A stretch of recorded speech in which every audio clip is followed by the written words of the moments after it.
नमस्कार, स्वागत है आपका हमारे चैनल में। मैं रानी गुप्ता आपके साथ। और बड़ी खबर आ रही है, गृह मंत्री अमित शाह ने हाई लेवल मीटिंग बुलाई है गृह मंत्रालय में।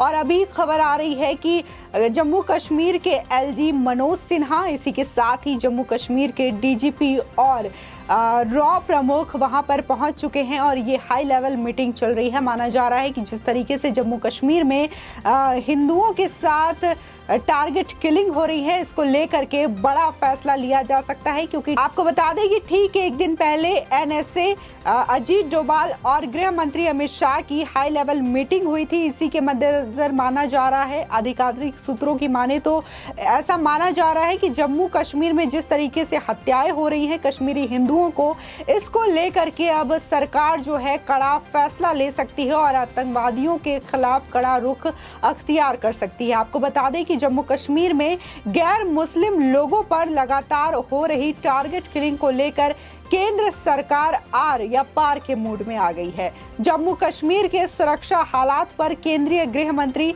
अमित शाह आज हाई लेवल मीटिंग कर रहे हैं। केंद्रीय गृह मंत्री से मुलाकात करने के लिए जम्मू कश्मीर के उपराज्यपाल मनोज सिन्हा और भारतीय खुफिया एजेंसी रॉ के chief Sumant Goyal north block पहुंच चुके हैं। इस बैठक में एनएसए अजीत डोभाल भी शामिल होंगे।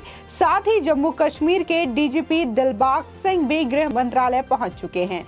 वो भी गृह सचिव अजय भल्ला से पहले मुलाकात करेंगे, जिसके बाद इस मीटिंग को किया जाएगा। आपको बता दें कि कश्मीर में फिर से हालात लगातार बिगड़ने शुरू हो गए हैं। आतंकी लगातार आम नागरिकों को निशाना बना रहे हैं, खासकर उन्हें जो गैर कश्मीरी और गैर मुस्लिम हैं। कश्मीरी पंडितों को घाटी छोड़ने या फिर मरने के लिए तैयार रहने की धमकी लगातार दी जा रही है। आपको बता दें 26 दिन में टारगेट किलिंग की 10 घटनाएं सामने आने के बाद वहां से पलायन की भी खबरें सामने आना शुरू हो गई है। आपको बता दें तमाम बढ़ते वारदातों के मद्देनजर अब केंद्र सरकार भी एक्शन मोड में आ गई है। कश्मीर में लगातार किलिंग के मामलों पर एक हाई लेवल मीटिंग बुलाई गई है।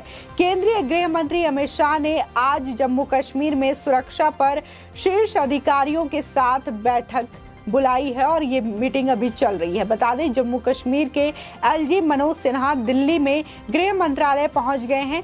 एनएसए अजीत डोभाल और सेना प्रमुख जनरल मनोज पांडे भी बैठक में शामिल हैं। इसी के साथ ही मीटिंग में टारगेट किलिंग को रोकने के लिए दूसरी कदम उठाने पर चर्चा होगी। माना जा रहा है कि टारगेट किलिंग को लेकर गृह मंत्रालय की ओर से कोई बड़ा फैसला आ सकता है। दूसरी ओर कांग्रेस नेता राहुल गांधी ने निशाना साधते हुए कहा कि बीजेपी ने कश्मीर को सिर्फ अपनी सत्ता की सीढ़ी बनाया है। कश्मीरी पंडित पलायन कर रहे हैं, लेकिन बीजेपी को फिल्मों के प्रमोशन से फुर्सत नहीं है। आपको बता दें कि जिस तरीके से ये चीजें हो रही है, वहां पे धारा 370 लगाया गया था, तो ये सभी को पता है कि ये कांग्रेस के टाइम पे वहां पे ये चीजें की गई थी। इसके बावजूद बीजेपी गवर्नमेंट जो है लगातार इस फैसले पर अड़ी थी कि वहां से धारा 370 हटाना है और कश्मीर के लोगों को जैसे आम नागरिक जीते हैं पूरे भारत में, वैसी जिंदगी उन्हें भी मुहैया कराना है। लेकिन तमाम विरोध धारा 370 को हटाने के वक्त बीजेपी गवर्नमेंट को देखनी पड़ी थी।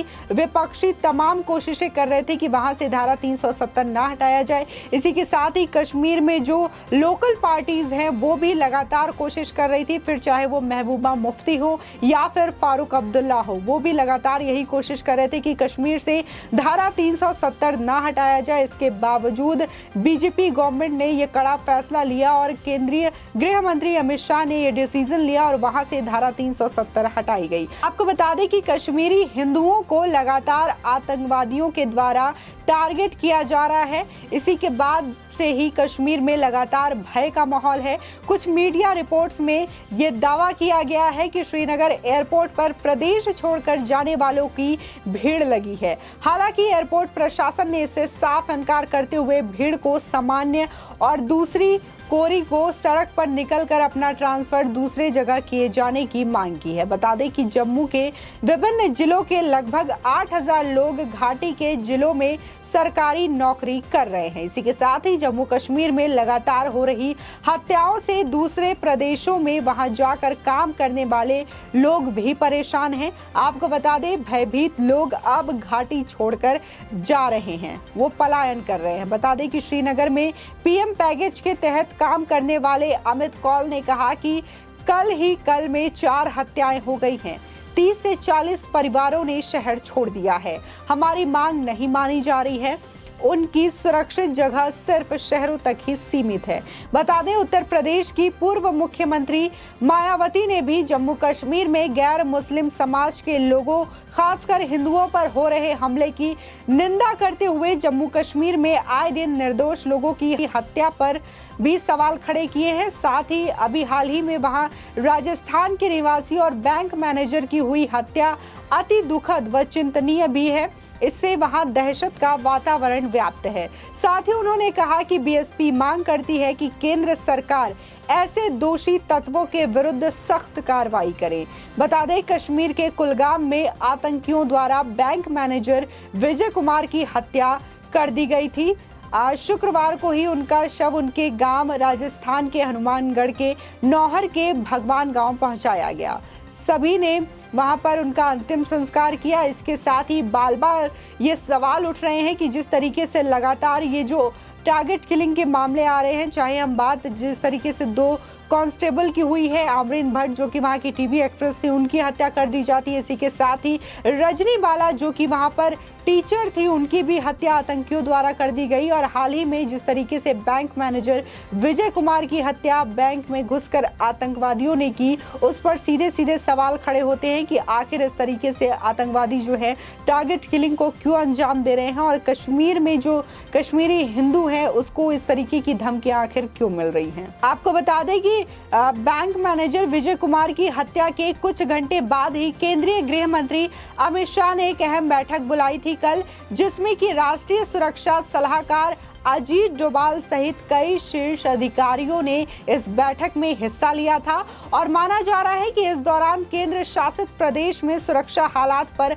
चर्चा की गई, जहां पर मई से ही लगातार लक्षित हत्याओं की घटनाएं सामने आ रही हैं। आपको बता दें कि गृह मंत्रालय में ये विचार विमर्श शुक्रवार को अमित शाह द्वारा जम्मू कश्मीर की सुरक्षा स्थिति पर बुलाई गई उच्च स्तरीय बैठक से एक दिन पहले हुआ है।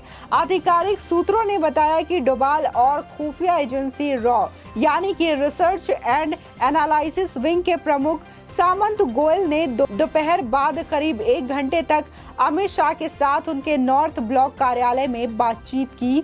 और यही से माना जा रहा है कि कुछ बड़ा कश्मीर में होने वाला है और इस बार केंद्र सरकार जो है आर या पार की लड़ाई करेगी। और जिस तरीके से कल मीटिंग हुई अजीत डोभाल के साथ और वहां पे रॉ के जो चीफ है वो मौजूद थे, इसी के साथ आज भी मीटिंग की जा रही है। आज भी तमाम जो शीर्ष नेता हैं, जो शीर्ष अधिकारी है वो इस बैठक में शामिल होंगे। इसी के साथ ही जम्मू कश्मीर के एलजी मनोज सिन्हा की भी अहम भूमिका है इस बैठक में, क्योंकि जिस तरीके से हालात वहां पर चल रहे हैं, जम्मू कश्मीर में टारगेट किलिंग किया जा रहा है कश्मीरी हिंदुओं का, उसका सारा डाटा, सारा आंकड़ा मनोज सिन्हा उनको सौंपेंगे। साथ ही ये बताने की वहां पे कोशिश की जाएगी कि आखिर ये चीजें आतंकवादी क्यों कर रहे हैं। आपको बता दें कि इस मीटिंग में जो एनएसए प्रमुख अजीत डोभाल हैं वो भी शामिल होंगे। इसी के साथ ही डीजीपी जम्मू कश्मीर के दिलबाग सिंह, उनकी भी उपस्थिति है।